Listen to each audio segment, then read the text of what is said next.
Salom do'stlar, sizlarga eng arzon polirovka sirini o'rgatib qo'yaman. Birinchi bo'lib mashinamizni yaxshilab yuvib olamiz. Buni uy sharoitida yoki sambo shoxobchalarda ham qilsanglar bo'ladi.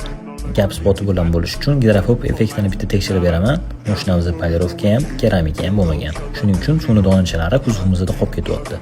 Endi esa Wesley brendini avtovoskini olamiz. Ichidan o'zini gubkasi chiqadi va albatta o'zini simesi bo'ladi. Voskimizni kuzovimizga tekkizib chiqamiz va aylanma harakatlar yordamida professional polirovkachilarga o'xshab yaxshilab surib chiqamiz. Xohlasanglar bir sloy, xohlasanglar 2 sloy sursanglar ham bo'ladi. Yaxshilab surib olganimizdan keyin uni 5-10 daqiqaga quritib qo'yamiz.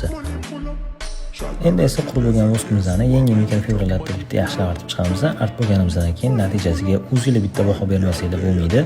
Ko'rib turganingizdek suv tomchilari kuzovimizda qolayotgani yo'q. Agarda o'zbekcha qilib aytadigan bo'lsak, bu kuzovni mumlash deyiladi. Endi bu kuzovimiz Wesley brendining avtovoska, ya'ni mumlash vositasi bilan gidrofob effekt, blesk va albatta zararli narsalardan himoya vositasi bilan ta'minlandi. Kontent foydali bo'lgan bo'lsa, like bosishni unutmanglar.